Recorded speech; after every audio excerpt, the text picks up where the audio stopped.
you beautiful parents of this new world, and welcome to another Space and Time. My name is Gabriel Lugo, and here I talk from self to self. Last week I went through the channeling of August 18th of 2004, where we talked about how to deal with the awakening process along with family, friends, and other loved ones. And I said that the channeling actually went on with more conversation, but the topic was different. And I thought it was really interesting to continue on with this channeling because it is discussed here the way in which we can help raise these new souls that are coming into the earth that seem really old. And I love the perspective that the Confederation gives to these souls because it shows why they are so different and why there is a special care for them as parents. And you don't even have to be a parent to give this special care. It is the consideration. As always, there is the physical action that we can do, and that is a very small percentage of what we contribute to the collective. But most importantly is how we feel and think about these indigo children, to use the New Age term that is it's often applied to them. Now, there's a couple of things that I want to say about this indigo children phenomenon, or even the word itself. I particularly do not like to use terms that distinguish between, especially not because I myself believe it, but because I know that it can be lent to misinterpretation. So before I get into the reading of this last part of the channeling, I want to emphasize something. Indigo children, crystal children, and then regular children. To me, that sounds as sort of like a discrimination. And while there are bases for having this discrimination, just like there is a discernment of wanderer souls and those who are very new to the third density experience, and we have the negatives and the positives, there is a lot of room for categorizing people. And I personally don't like this. I think there is a higher perspective that simply sees everything as it is, and we don't put a category to anything. This is the perspective of the observer. But we naturally, as humans, want to categorize things. So this is all to say that, yes, we can say that there are children who are more advanced on the soul level than others. And I really can't say much as to how to perceive this, but I try my best not to give any special connotation to anybody. And I think this is really up to the person, but I think you know what I mean by the usage of these distinctions that we have for certain people. And I've said this in the past, especially in the raw material when we talk about wanderers, which very likely you are a wanderer. If you're listening to this, I think the chances are very small that you're not. And I base myself in something that is also applicable for the indigo children that you can perceive in them. What I mean by this is the discernment that I have for, say, somebody who is an athlete and only hangs out with athletes. You can see that they attract their likes. And so I believe that this material, this type of information, attracts those who are naturally wanderers. I mean, there are many wanderers who are not at all attracted to this, and they will not wake up, as Ra said, and that's fine. But my point is that you even though you are a wanderer and you likely have an interest in all of this, you can see that there's nothing really so special that you can, walk on water, so to speak. It's more of an inner feeling that makes us live this way. So with that in mind, I've given an introduction long enough to the indigo children. They're special, yes, and we're going to go into that. I find it particularly interesting, as we will see, that Quo actually refers to the indigo children as those who are dual activated in their bodies, and we have talked about this several times, so I won't cover that here. But just for short, dual activated people are those who have graduated from third density into fourth density, but have chosen to come back to the third density planet that is evolving to fourth density as it is Earth. So let's get to the question that T, the person just named T in the channeling, asked, and then we go into the response from Quo. So T says, in this age of materialism, it seems our children often suffer greatly from a feeling of inadequacy and poor self-worth as they constantly compare themselves to the symbols of materialism. I would like to receive information on how parents of young children can best assist and guide the children in remembering and awakening to who they really are as they mature in this age of transition where materialism still has a strong influence. Now, I don't see in this question, before I get into the Quo, that they say indigo children, or T doesn't mention indigo children, but just children in general. Bear in mind that this is 2004. I'll probably mention this a couple of times just to give context to the time in which this question was asked. So, yeah, they don't say anything, or he doesn't say anything. T doesn't say anything about young children can be assist, just children in general. But, funny enough, Quo says the following. We are those of Quo, and we are aware of your query, my brother. What a good query we find this. It is most appropriate to consider the raising of your young beings for, at this time, not only your being and those whom you have welcomed into your home and family, but also virtually all those coming into the world through incarnation's door, as new to it are those who have, to some extent, opened their four density bodies, and so are beings that are quite different than those who have come into incarnation with only the yellow ray activated body. I want to make a pause there because that was, to me, very intricately phrased. But what they're trying to say here is it's a good question as to how to consider not only you and those around you, but also those beings that are coming into incarnation with a more advanced understanding of four density, and also those who are opening themselves, as well as those who are yellow ray activated body only. So they're covering basically everybody in the spectrum of third density. And they didn't even mention wanderers here, but they're probably included in that as the people around you. So they continue saying, when a person has a dual activated body, certain things have changed for this entity.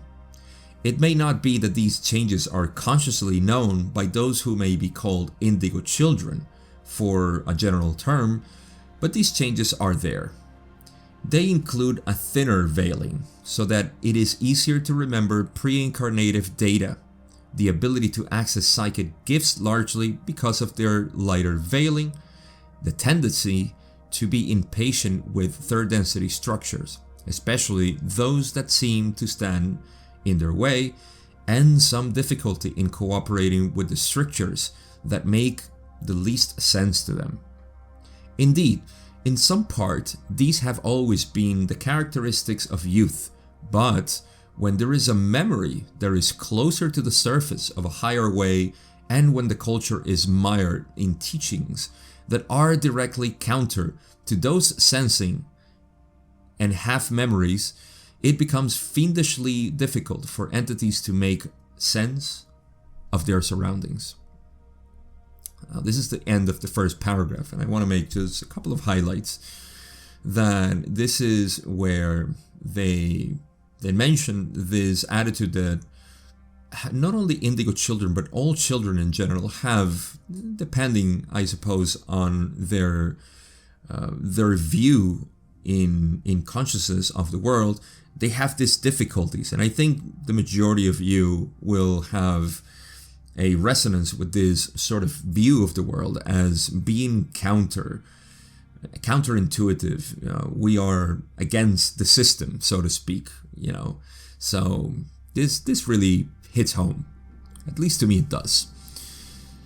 So they continue saying, it may be considered unfortunate by the one known as T that such children do not come into incarnation equipped with what might be called maturity or common sense.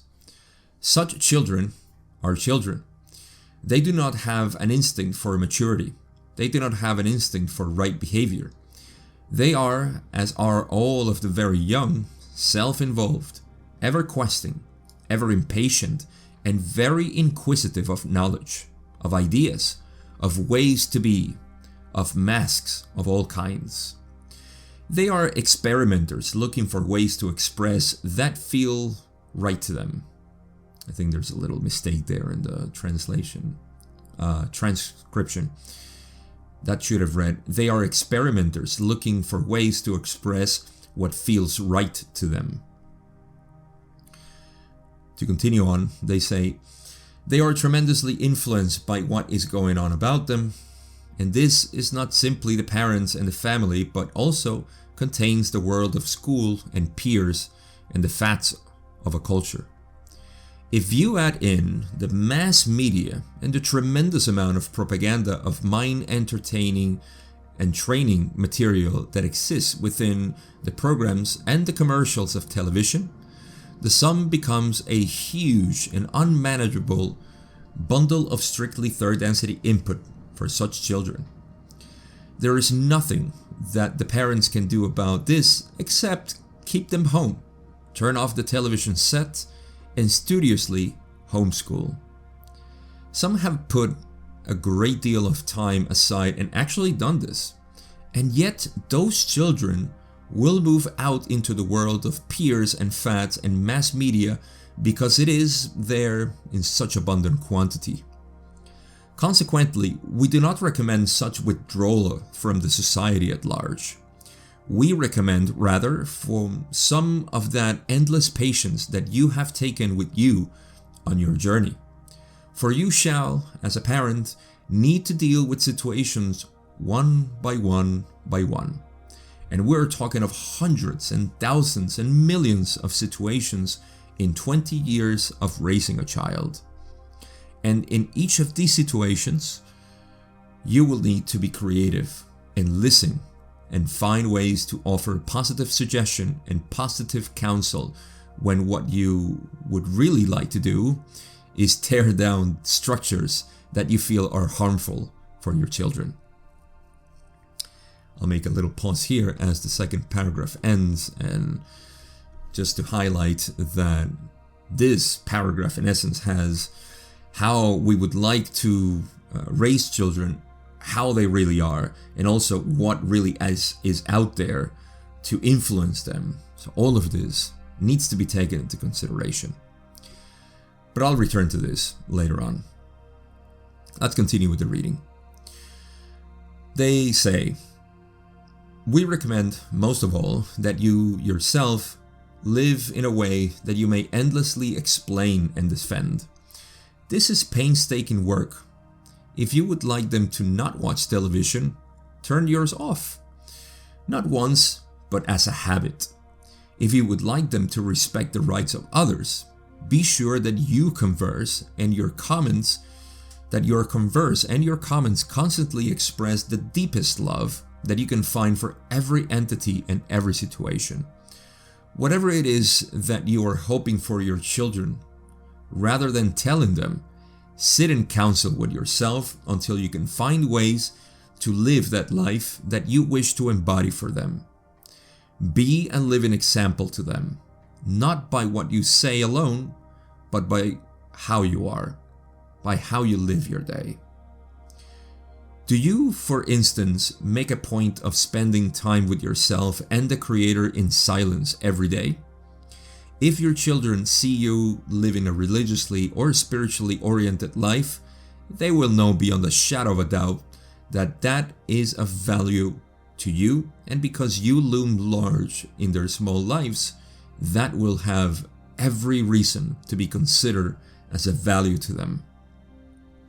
You may ask yourself too, if you spend time with them where you do nothing but listen to them, if you can spend just a bit of time, and here side one of tape ends, so I'm not sure if we lose a little bit of what they were saying, but the connection seems to be that if you can spend just a bit of time with them, finding out what their process has been like this day, what their walk has led them to see and think about, what their dreams have told them, not with any view to commenting or improving upon their thoughts, but simply to knowing them, they will feel worthy in a way that you cannot create by any other means. They will feel worthy in a way that you cannot create by any other means, meaning that once you do this, there's really nothing you can do actively that cannot be sensed or felt by them. But I'll come back to this again.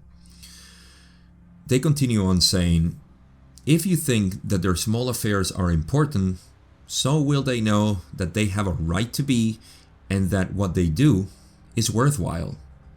These things cannot be taught.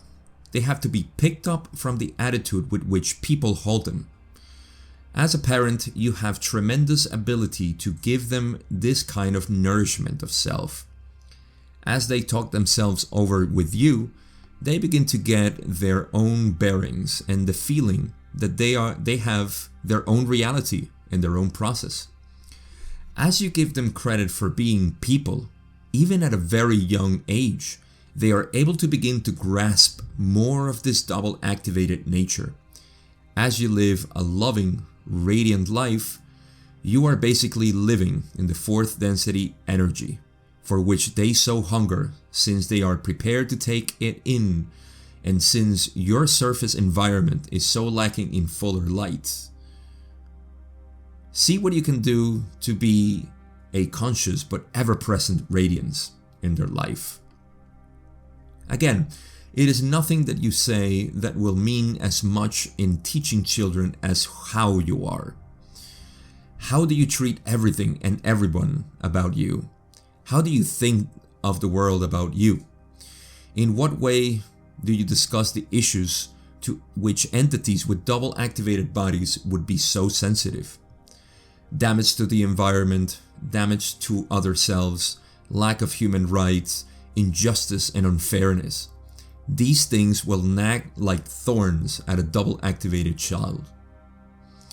Do what you can to discover for yourself ways to talk about these shortcomings that can be perceived in outer society in such a way that hope is found and positive movement on a personal level is discussed. Never let children become cynical if you can possibly help it, and yet, at the same time, encourage good, straight, hard looks by these young children at what seem to you to be perhaps too adult areas or issues of consideration. For these children, things happen quickly, ideas develop quickly, questions come up quickly. Expect this process to occur, when it does, with some speed, and just see what you can do to maintain your own humor, patience, and humility. You are not an authority figure to a double activated entity. You are an advisor. You are, if you have been careful, considered to be a good one, and you will be listened to, for there are deep threads of honor and respect that run through a double activated child. they can easily be distorted by disappointment, and typical disappointment, double activated indigo child, can be a tough cookie. So we would just offer you the encouragement to stay within your own integrity. Offer what encouragement you can. And by all means, do not assume that your child, being double activated, has no need of guidance. Such children, like any children, do need persistent and firm limits. We simply say, make those limits loving, understandable, simple, and then be willing to explain them, to stand by them, and to take insults and disagreement when it is inconvenient for other selves to observe those boundaries. Do not let that faze you, but keep the boundaries that you feel are important, not combatively, but persistently, quietly, and firmly. Above all, find ways to express your own belief system in the tiny things of every day. This way, there is no preaching involved. There is no discussion of dogma or the lack of same, but only the expression in everyday life at the smallest level of thoughtfulness, desire to help the family system, and those other values that feed into a harmonious and loving family life. If you have not investigated fully the joys of doing laundry, scrubbing the toilet bowl, doing the dishes, or any of the other 1,001 things that a household takes to keep going, dig into it and investigate to the best of your ability all of the above and anything else that you can see that will help the family move more smoothly through the day.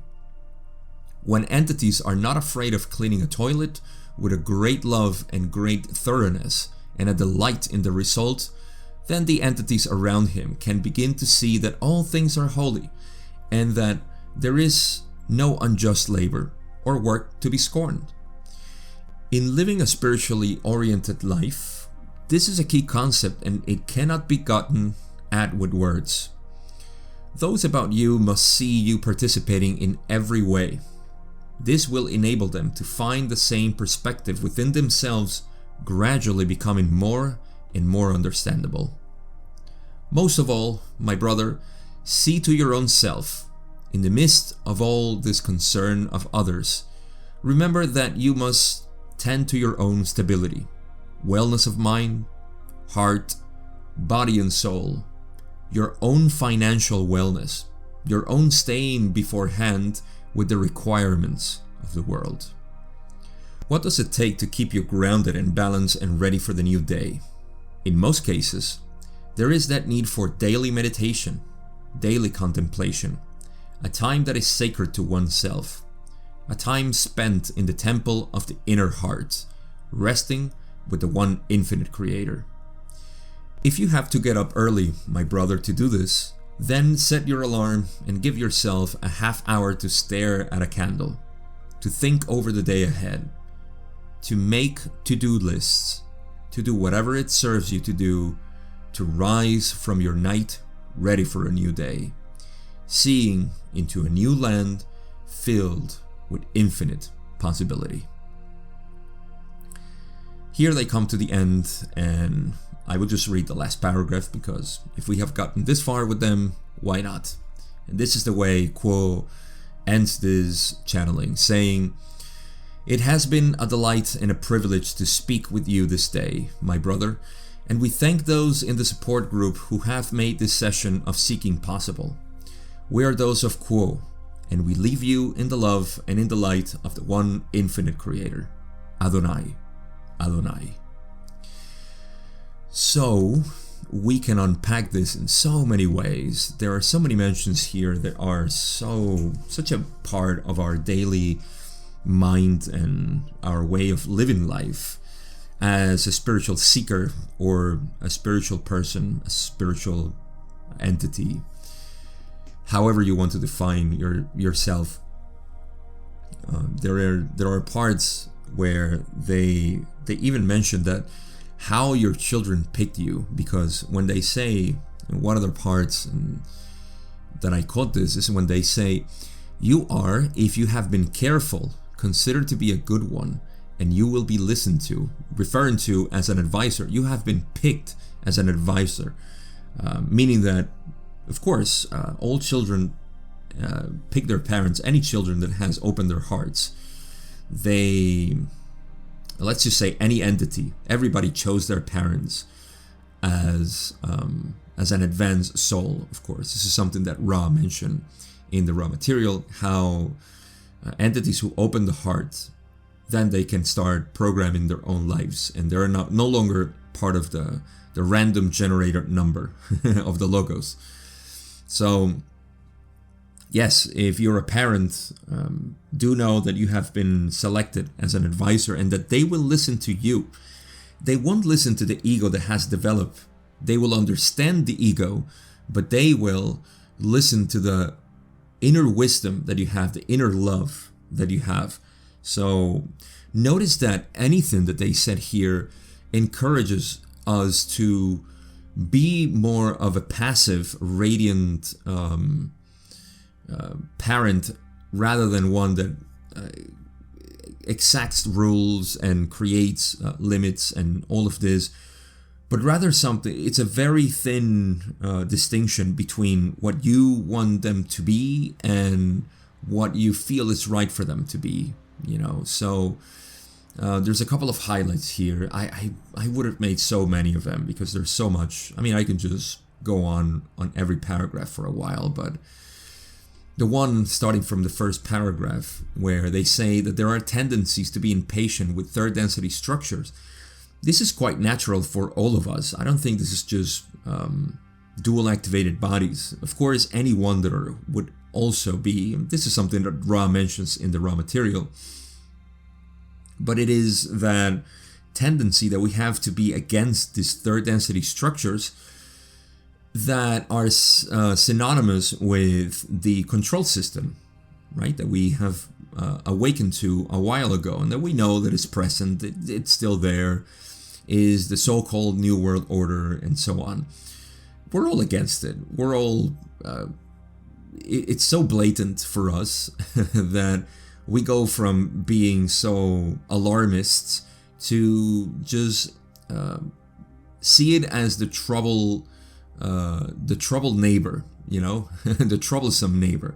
It's just there doing their thing, and we don't agree with them, but we have to live with them, right? So that it's all right. Instead of getting into battles with them, we just let it be. And so we also have to project this to our children, I believe. Everybody does how they feel, of course, but I think the higher knowledge here is just to project this understanding, the highest understanding that you can have for your child, to show them. And here in this last analysis, I will bring my son. Again, this is not the right way to do it. This is just how I have been doing it. I simply show him. There's a part that I think I also highlighted, maybe not, but I don't think I did. Yes, when they say, never let children become cynical if you can possibly help it, right? When you see that, you can lovingly try to say or point out how they're being cynical. Especially you can do it in a way that they can laugh at it and not feel self-conscious, right? But they also say, at the same time, encourage good, straight, hard looks by these young children at what seem to you to be perhaps two adult areas of issues or issues of consideration. So encourage them to look at what seems to be two adult areas, for example, politics or morality in certain ways. Always show them, like we try to hide from them. At least this is how I grew up. You were always trying to look the other way when there was, violence or sex, or, well, violence was even more acceptable than sex somehow. So we all created fetishes of our own because sex became this mysterious thing. So even sex and violence needs to be explained as, listen, this is part of the world. How you accept it is your own way, but this is how I see it. I believe this is this way, and that politicians or politics in general the view of politics, the view of morality in some ways, and how we accept certain things, and gender equality, and all the buzzwords that are flying right now. All of this needs to be taken into consideration. The higher the consciousness, the better, in which you can consider this to be just what it is, and not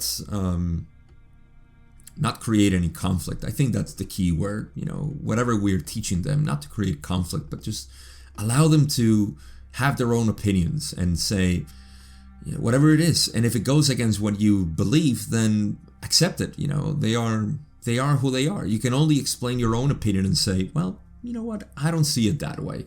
And that's okay. We can be in disagreement. There's a part where they say, to take insults and disagreements because it's okay. Sometimes they will, and that's fine. All you can do, the greatest teacher is love. Just to show that patience and love, I think it's just the greatest way. This part when they say that there is the influence. Now, remember, this is 2004. This was almost 20 years ago, 2 decades. And they were, of course, warning about the mass media, the tremendous amount of propaganda, of mind and training material that exists within the programs and the commercials of television. Remember, television used to stand for the brainwashing machine. Now the brainwashing machine has expanded to the internet, to smartphones, to social media. And they also say that it's not like you're going to, enclose them in your house and not be part of the world, although people have done this.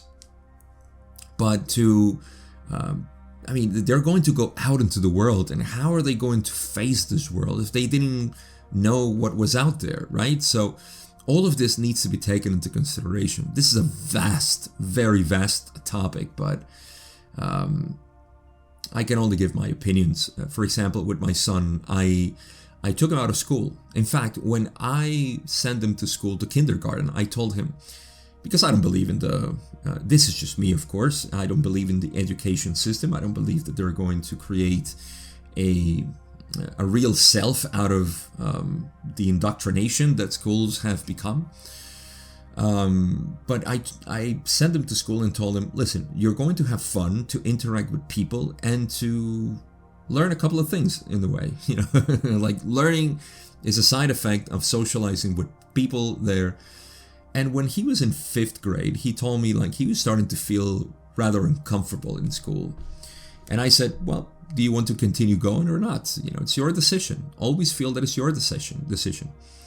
And this was even before I was into spirituality or anything. This was just me being me, knowing that the system was rigged, and that this was all, an industry to create cogs for the system. All children are meant to be that. And of course, the vast majority of us simply rebel to it and we become our own selves. But that's why I didn't really care if he wanted to go through the system of college and so on, but I wanted him to know exactly what he was getting into. And so eventually he said, I don't want to go to school anymore. And actually, in 5th grade, he said, no, I want to finish 6th grade. So he finished 6th grade, and then he said, take me out of school. And I said, right on, brother. Because to me, my son is my brother, my little brother. I didn't have a little brother, and he didn't have a younger or older brother, so I guess I am both. And we do maintain more of a brotherhood here in my home. It's not parents and child, it's more like 3 brothers. Me, Julie, and Adrian are 3 siblings. So I like this. I just personally like this relationship. And so he dropped out of school and he just studies whatever he wants to, and he does whatever he wants, and I have no idea what he will become. He has no idea what he will become, and that to me is fascinating. I love the mystery of it. I love the unknown. But I know this is not the way for everybody, and I don't hide him from anything. I make him see everything that is out there that he's interested in, and we discuss it. And I just find a lot of peace in this. I give him love every day in the way of simply accepting. There's a couple of things that I admittedly can be doing better, and I love to be reading this right now. I don't want to project myself as, yes, I religiously follow everything that Quo mentioned here, there's one part that I would share with you that I know I could be doing better. And it's this one, which I think is just fascinating. When they say, if you spend time with them where you do nothing but listen to them, this, because of time, we're always, I don't have time. But if we can spend more time listening to them, to whatever it is, I play this game, I watch this video, I talk to my friend about this. If you can sit with them and spend time just listening to them and allowing them to be. I highlighted this part because I thought it was really interesting when they say, if you can spend just a bit of time finding out what their process has been like this day, like every day, what did you do? Even if it's minor, you can see that they're sometimes self-aware when you want to listen to what they're doing because they feel like they're going to get judged or something. No, just enhance this process of saying, so what do you do today? What's up? What their walk has led them to see and think about. If we can get it to that point with them, it's just fascinating. What their dreams have told them, not with any view to commenting. This is the key part when they say, not with any view to commenting or improving upon their thoughts, but simply to knowing them. They will feel worthy in a way that you cannot create by any other means. The fact that they can talk to you and you can listen to them and actually feel interested in what they're doing, that has much more of an effect than telling them you are the best, you are blah blah blah, you can be, words are wind, like those in the Song of Ice and Fire community would remember. Words are wind, it's the emotional exchange that we have with them, that inner connection. And so that's about all that I had. I mean, there's so many parts. When they also say, in living a spiritually oriented life, this is a key concept and it cannot be gotten at with words. That cements basically what I just said before, that when we do everything around ourselves to be simply, you see, spiritual doesn't mean that we will talk about Jesus or Buddha or Ra or anything. That is not spiritual. Spiritual is to live life saying, hey, you know what, your grandma died and this is how we feel, or the dog needs to go out, and hey, this is just, what needs to be done. And we do it joyfully, So all of these things taken into account, it's really time invested in them, being who we are. There's a last point that I will suggest here that wasn't in this channeling, but I will put it in here because I found it to be very helpful to me, especially at the end when Quo says that, look at your own self. In the midst of all this concern for others, remember that you must tend to your own stability, wellness of mind, heart, body, and soul, your own financial wellness, and your own staying beforehand with the requirements of the world. All of this, keeping yourself grounded and allowing yourself to be, reminded me that sometimes I like to go to him, to my son, and be vulnerable. Sit down with him and say, I feel this way. I'm going through this process and I don't know what to do. Just have him listen to me, as opposed to just listening to him all the time. They will get to know you, with your own vulnerabilities. Something that I wish my father would have done more with me. And I know it is because we have this, which he did, as he grew older. But when I was a child, I wish I could have seen that vulnerability, because that empowered me, that would have empowered me to be of more assistance in his life, in my own understanding of reality, to see an adult feeling vulnerable, commenting these things of adult nature with me. Problems with my mom, problems at work, problems of any kind. And it also elicits that inner intelligence that they have. I'm talking about children here, that they have to help us, because they're, to use a very clickbaity title, their answers will shock you. Literally, they will. And so I think this is the way in which we can encourage them to be, allow them to bring forth that which they brought already into incarnation, that inner wisdom. And like I said, this is a vast topic, but I hope Quo's words were very enlightening for you, because I feel that we need to do this not only for our children, but for others that we encounter. And as we live these words and we live our lives in this way, things start to radiate out into the world, and we really need this. So with this, I come to the end of this episode.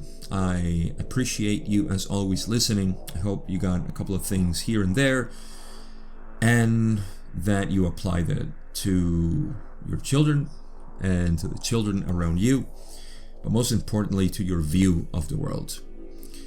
With that being said, I thank you again, and I'll catch you on the next one.